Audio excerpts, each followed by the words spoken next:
Hey there, are you taking the SAT on May 3rd this year? If so, I've got you covered. My name is Kristina Simos of Ivy Lounge Test Prep, and I'm going to tell you my 10 predictions for the question types I am pretty darn sure you are going to see on this test.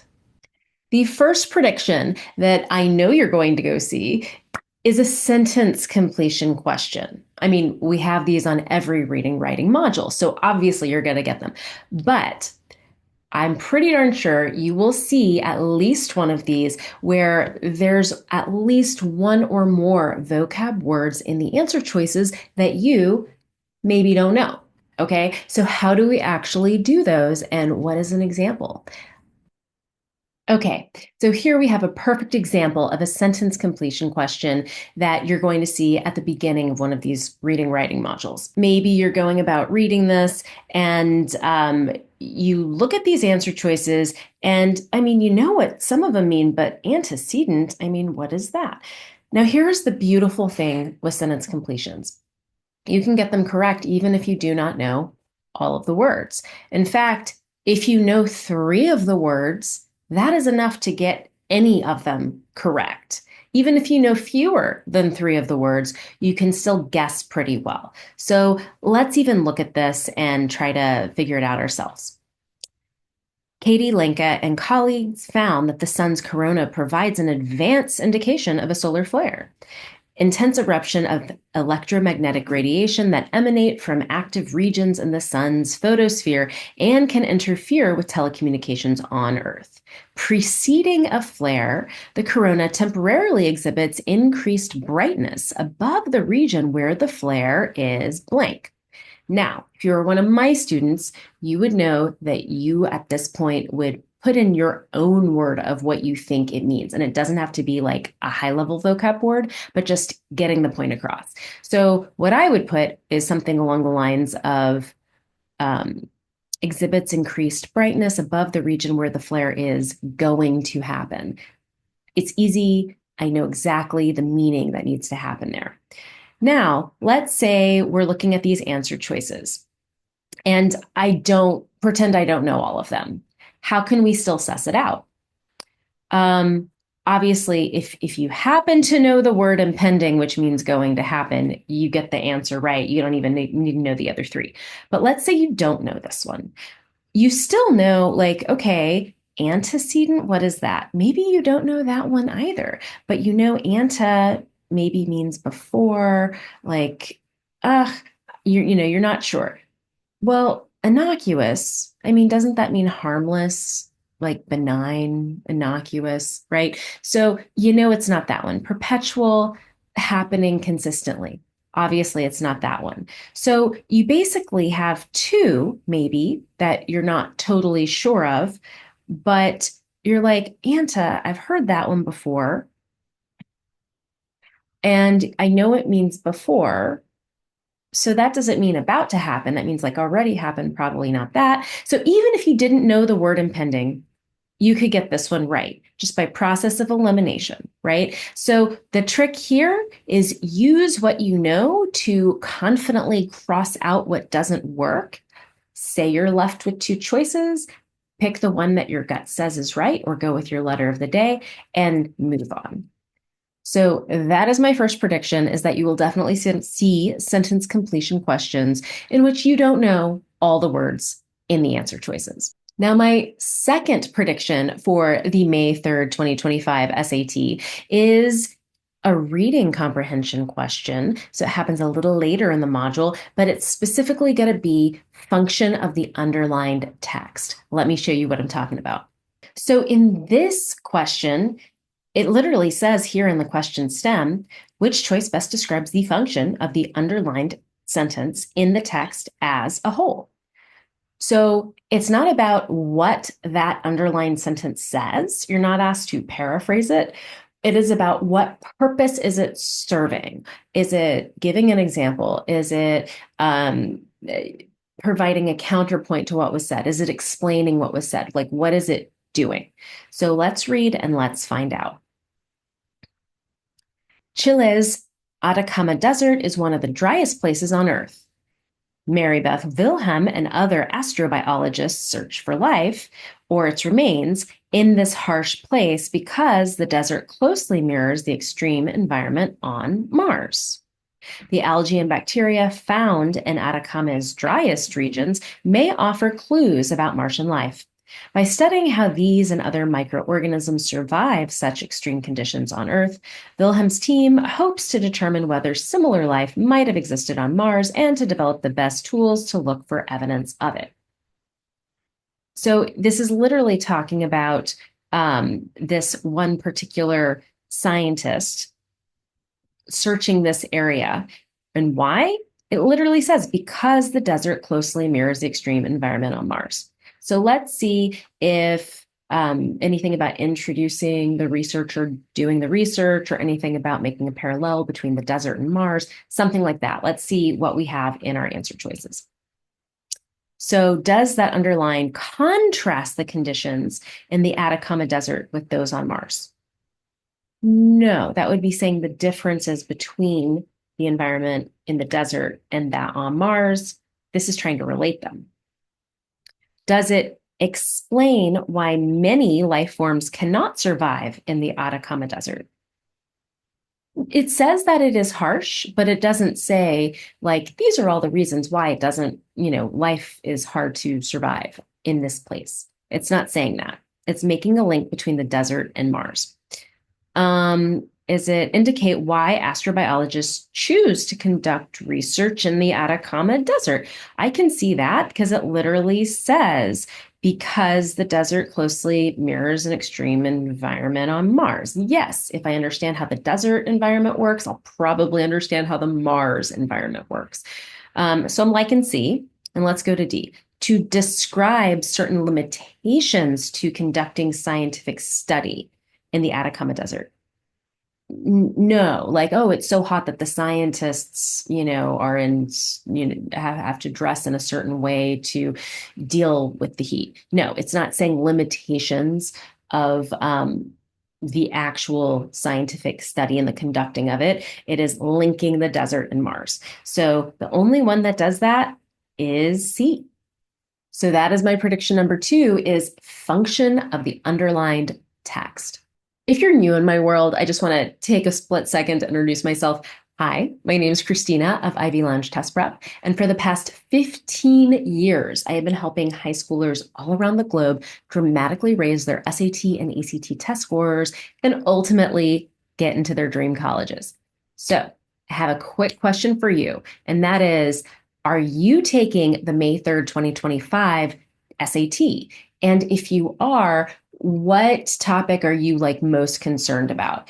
If I do have a video on that already, I will respond back to you and tell you where to find it with the link. So comment below, let me know if you're taking the test, and let me know what you are most worried about or what concept you might need help with.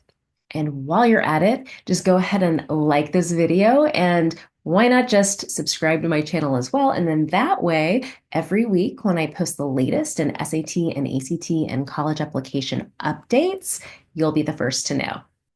So the third type of question that you are going to see on the May 3rd, 2025 digital SAT is a claims question or an evidence question. But specifically, it's going to ask you about which thing, if mentioned, would best support a claim, support an assertion, support the hypothesis, etc. I will show you what I'm talking about. Okay, so here the question stem literally says, which quotation from a researcher would best support the student's assertion? Okay, assertion, claim, hypothesis, etc. means the same thing. The thing the student is trying to say, it's trying to prove. So what I'm going to do is first read the actual text, and the whole point of reading is to figure out, well, what is the student's assertion? What is this thing the student believes or is trying to prove? Okay. And then from there, we will answer the question. So fish whose DNA has been modified to include genetic material from other species are known as transgenic. Some transgenic fish have genes from jellyfish that result in fluorescence, that is, they glow in the dark. Although these fish were initially engineered for research purposes in the 1990s, they were sold as pets in the 2000s and can now be found in the wild in creeks in Brazil.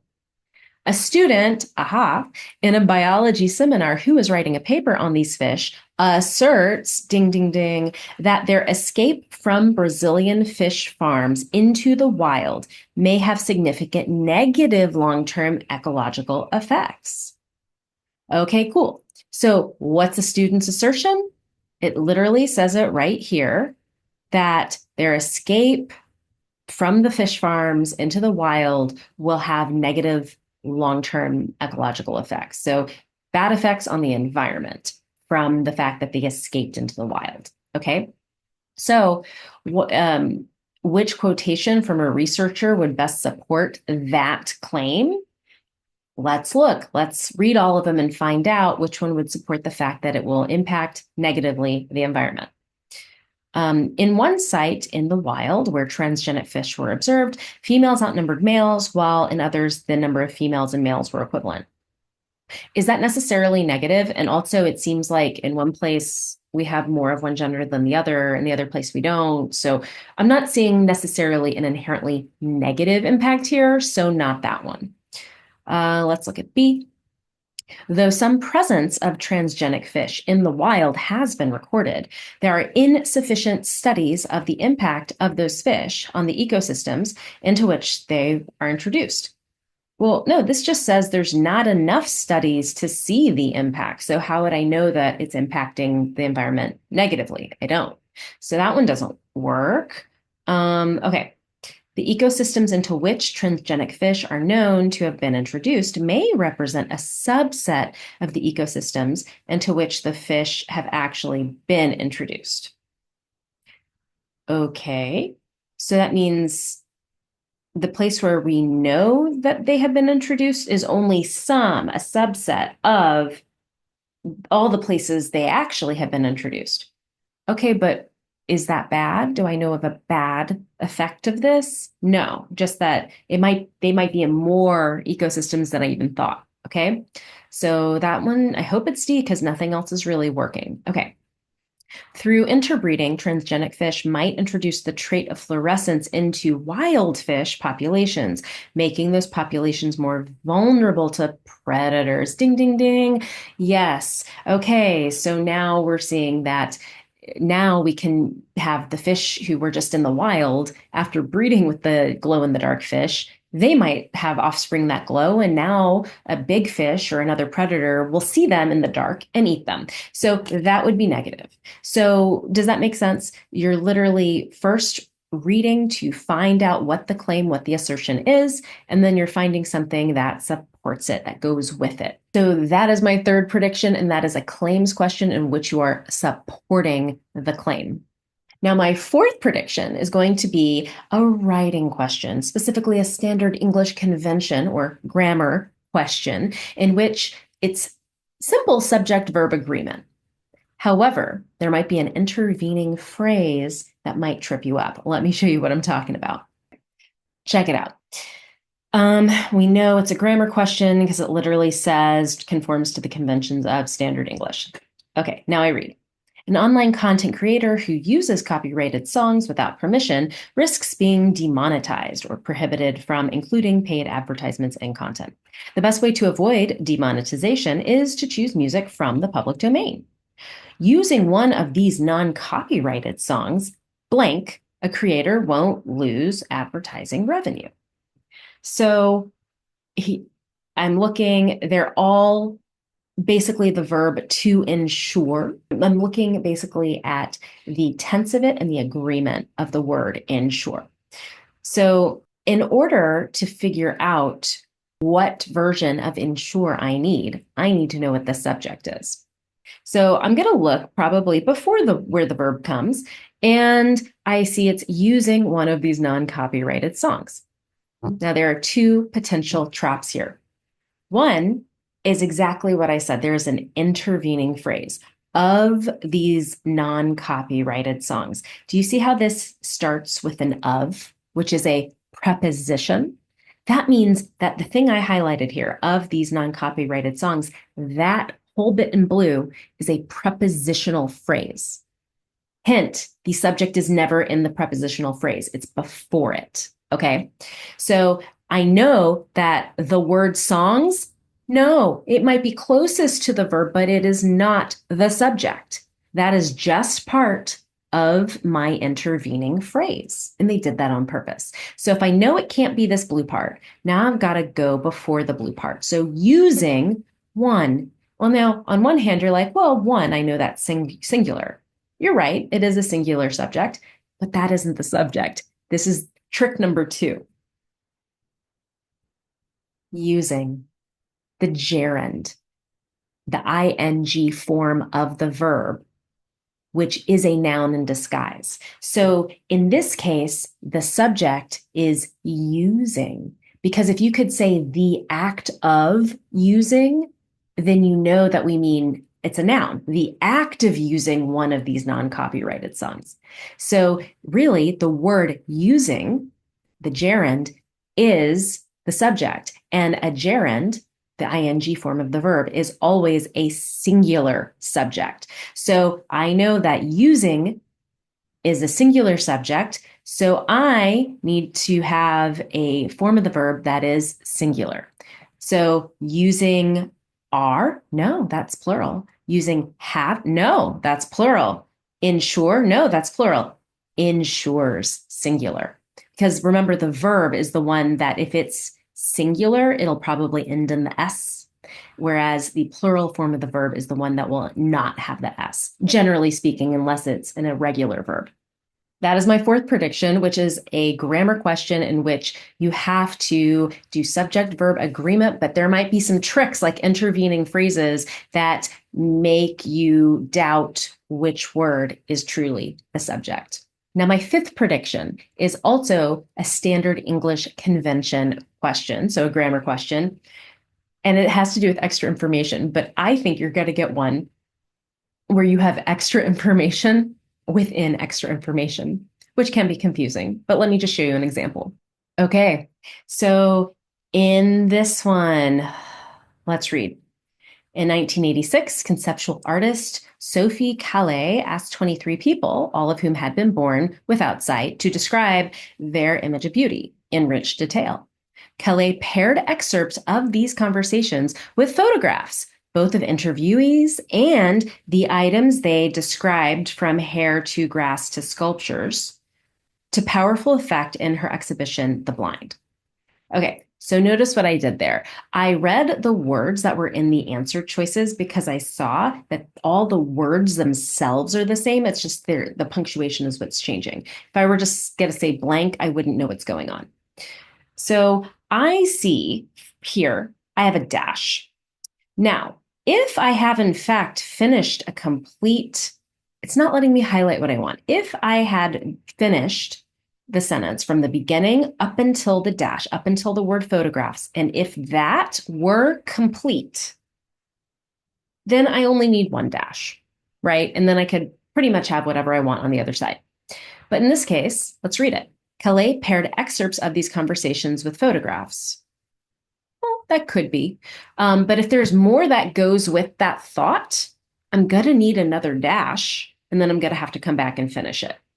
So we have both of interviewees and the items they described, from their hair to grass to sculptures. Oh, look, there's one with a dash. So I definitely, here's another one with a dash. I'm going to want one with a dash because obviously we're doing extra information and I need to go back to add some more to the beginning part of the sentence. Okay, so it's probably going to be B, or it's going to be C.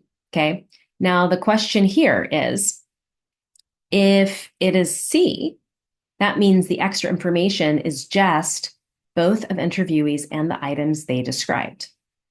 That would mean that the next part is not the extra, it goes with the previous pre-dash part of my sentence. Okay, and so that would sound like this. I'm doing answer choice C. I'm reading everything except the stuff that would be in between the dashes for answer choice C.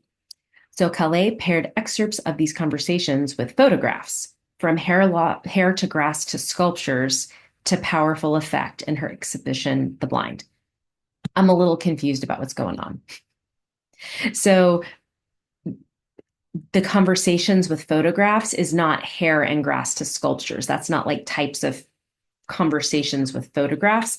So I'm thinking that perhaps this part, the from hair to grass to sculptures, doesn't go with conversations and photographs. So let's look at my next option and let's hope it's right. We're going to look at B. So in this one, the entire part, starting with the word both, ending with the word sculptures, is all the extra information. And because there's a comma, there's like some extra information within the extra information.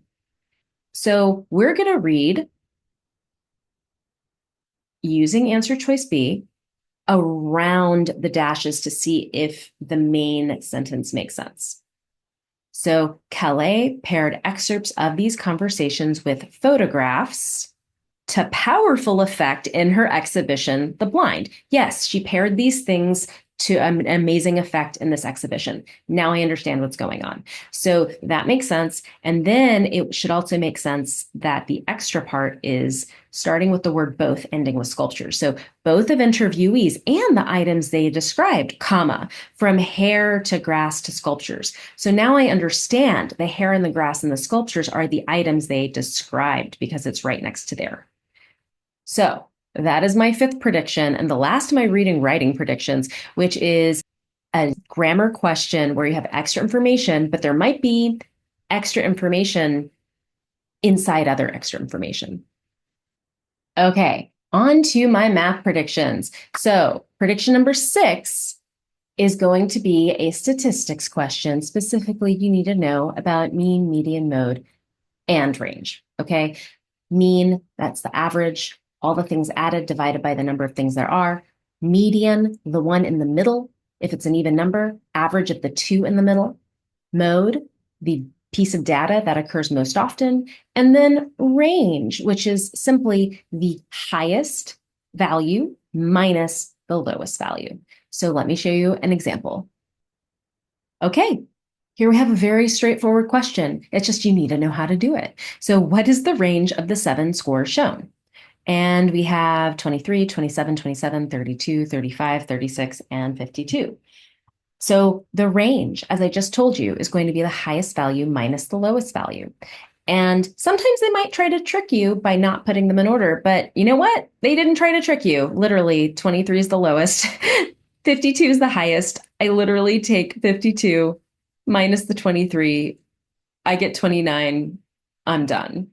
So that is my prediction number 6 is something having to do with statistics, mean, median, mode, or range. Know how to do all of them.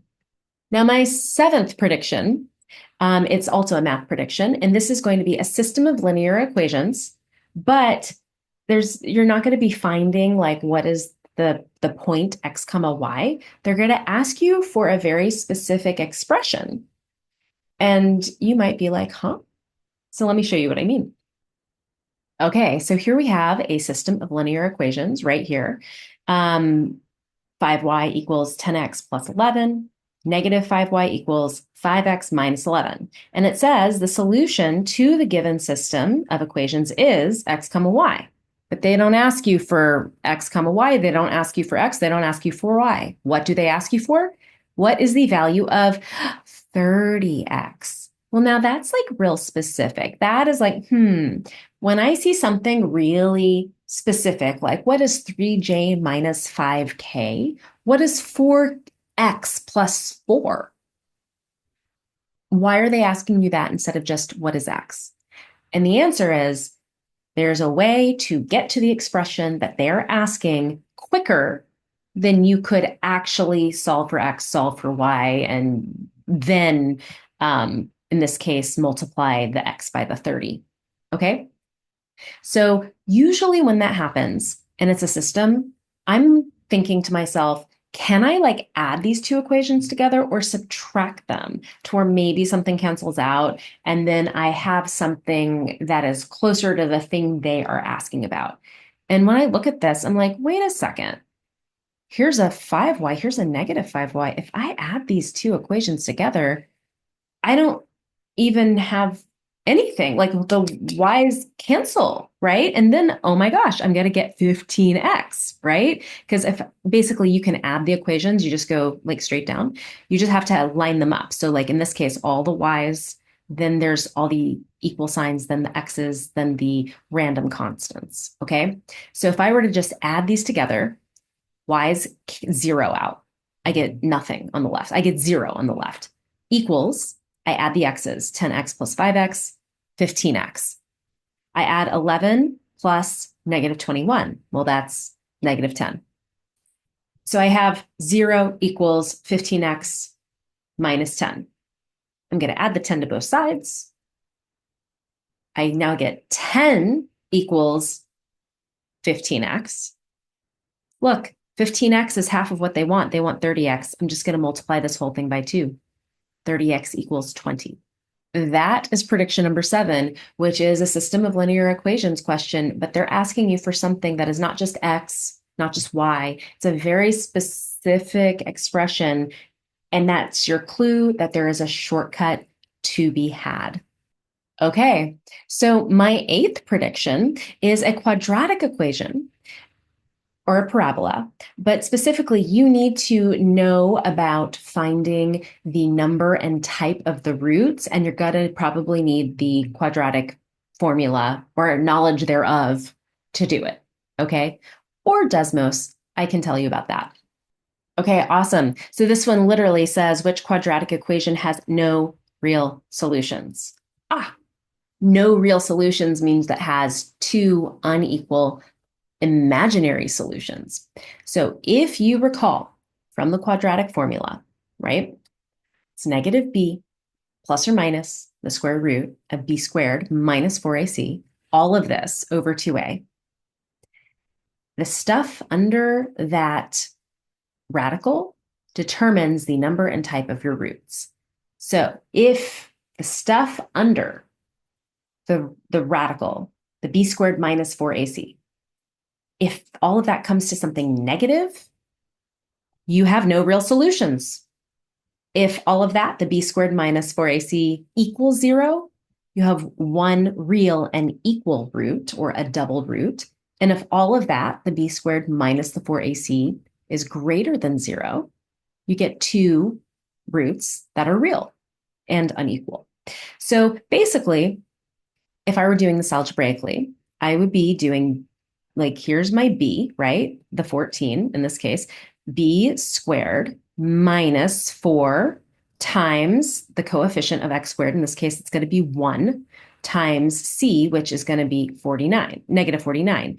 If I do all of that, and then that is negative, ding, ding, ding, I have no real solutions. So if I were to actually go through and do these, I do, and you got to be really careful with your negatives. So here, b squared, the b is negative 14. So it's negative 14, the quantity squared. That's still positive 196, okay? But minus 4 times 1 times positive 49, right? If you keep doing this, the only one that you're going to get b squared minus 4ac, and that is negative, should be this one. Now, the other way you can do this is you can literally take this and you can use your Desmos calculator and literally write it in, x squared plus 14x minus 49. If it at all crosses, like goes through your x-axis, one place or two places, it has real solutions. If on the other hand, here's your x-axis and your parabola is like all the way up here, like it never goes far enough down to touch it, or it's below and it never goes up enough to touch it, then you have no real solutions. So that is how I would do it. So that is prediction number 8, which is a quadratic equation in which you need to understand how to find the type and number of roots. So prediction number 9 is going to be, I think, on the May 3rd test, a ratio question. So quick reminder of ratios, right? A ratio gives you the relationship between two types of things that are sister categories to each other. For example, if I went to a rescue shelter right now and there are puppies and kittens, and that's all there are, puppies and kittens, I could say the ratio of puppies to kittens is 3 to 4. Both puppies and kittens are sister categories of each other, because then I have to think, well, if there's 3 puppies to 4 kittens, that means they're traveling in groups of 7, right? So the whole would be 7. So if I wanted to think, well, what fraction of all these animals are puppies? It wouldn't be 3 to 4, it'd be 3 to 7.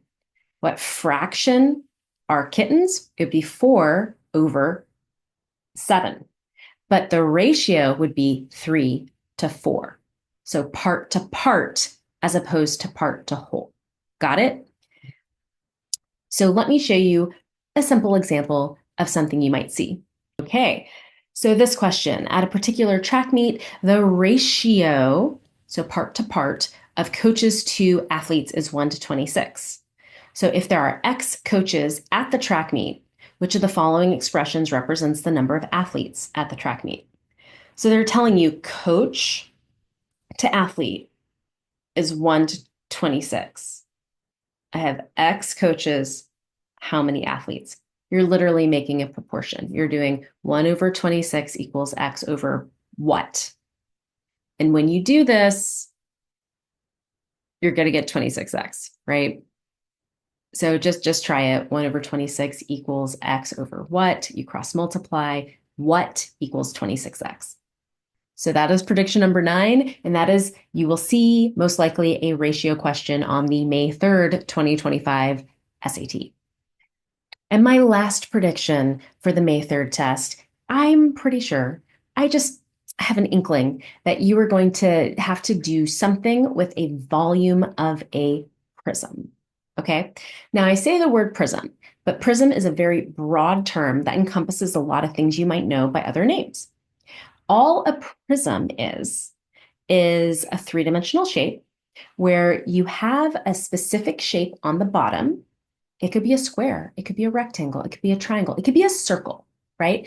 And then you have the same exact shape on top of the same size. And then you just like literally bring it up a certain height. So literally you could have like this glass of water would be technically a prism. Now we have special names for it. When there's a circle on the bottom and circle on the top, we call that a cylinder. But if you think of it as, look, this is just a prism with a circle on the bottom, then it becomes real easy to remember all the formulas, okay? So volume of a prism is easy. It's just the area of the base shape. So whatever shape it is on the bottom, triangle, trapezoid, a daisy, whatever shape you have on the bottom, it's going to be that area times the height. That's it. Okay. And so then don't get distracted by special names. It's just the area of the base shape times the height. So let me show you an example. Okay. So here we have a right circular cylinder, has a base diameter of 22 centimeters and a height of 6 centimeters. What's the volume in cubic centimeters of the cylinder? Yeah. They're telling a cylinder. It's still a prism. It's a prism with a circular base. So all I have to do is figure out, okay, well, what's the area of the base? Well, they told me the diameter is 22 centimeters. So you have to remember your two-dimensional geometry area equations, right? Area is pi r squared, pi radius squared. Okay, so if I know the diameter is 22, diameter is 2 times the radius. That means my radius is only 11. So pi times 11 squared, 121 pi. 121 pi times the height, 6. So notice I don't have to actually like multiply by the 3.14. Like they're all in terms of pi, but literally 121 times 6, I'm going to get this, 726 pi. Don't get sidetracked by the fact that they're calling it, a right. All that means is it's standing straight up. It's not like a slinky that is slanted, okay? And either way, it still doesn't matter because it would still be the area of the base shape times the height from the base to the top. So don't get confused by that. Don't get confused by not knowing the equation for a cylinder. And also, you do have a reference sheet if you need, but you should know how to find the volume of these prisms because they do show up. So those, my friends, are my top 10 predictions for what I think you will encounter on test day on May 3rd, 2025. Do you want to raise your score even more?